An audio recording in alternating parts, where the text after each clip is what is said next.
this video, we will discuss the state of the industrial sector on the eve of independence. Imagine India's rich handicraft industry producing world-renowned goods, but it all starts declining rapidly. Why did this happen to our industrial sector?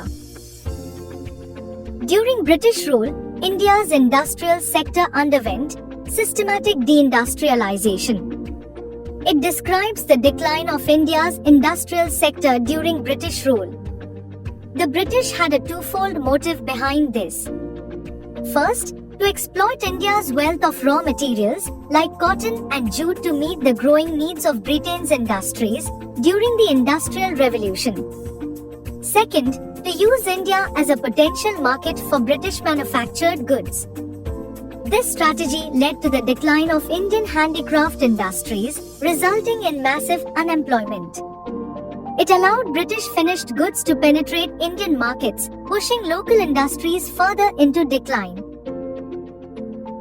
Let's discuss in detail the reasons for the poor state of India's industrial sector during British rule. First is the decay of handicrafts.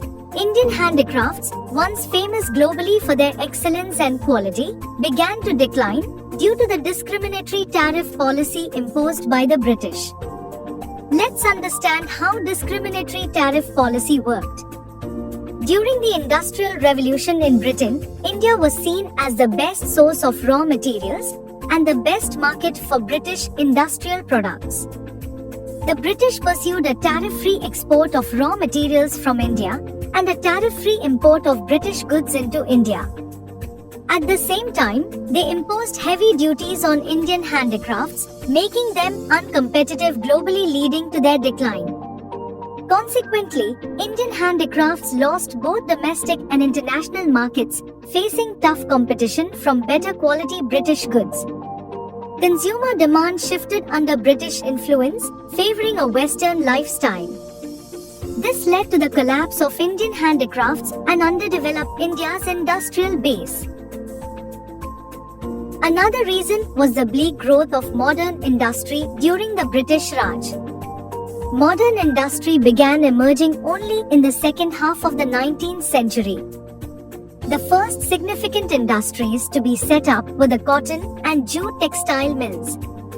Cotton textile mills were concentrated particularly in Maharashtra and Gujarat and were controlled by Indians, while jute textile mills were established in Bengal, mostly under foreign control. In the early 20th century, Tata Iron and Steel Company was incorporated in 1907. Following World War II, industries like cement, paper, and sugar also began to emerge. However, there was a severe lack of capital goods industries, which are crucial for producing machines and plants for further industrialization. As a result, the contribution of these new industries to gross value added or gross domestic product remained extremely low.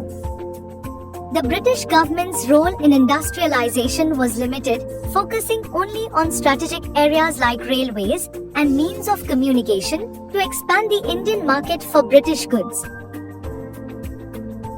In summary, during the initial years of British rule, there was no significant industrial growth. The handicraft industry that had thrived for centuries in India declined sharply. From 1850 to 1947, industrial development was divided between the private sector and the public sector. In the private sector, small industries were set up in specific areas such as cotton, textiles, jute, etc. However, a major limitation was that capital goods industry remained neglected as it required huge investment. On the other hand, the public sector was primarily involved in industries like railways, power, communication, and ports. This infrastructural development was aligned with colonial policy of the British government to use India as a market for the British goods. Overall, India's industrial growth during British rule was limited, and the economic benefits were restricted due to inadequate investment in both sectors. After watching this video, you should be able to answer questions as shown on the screen.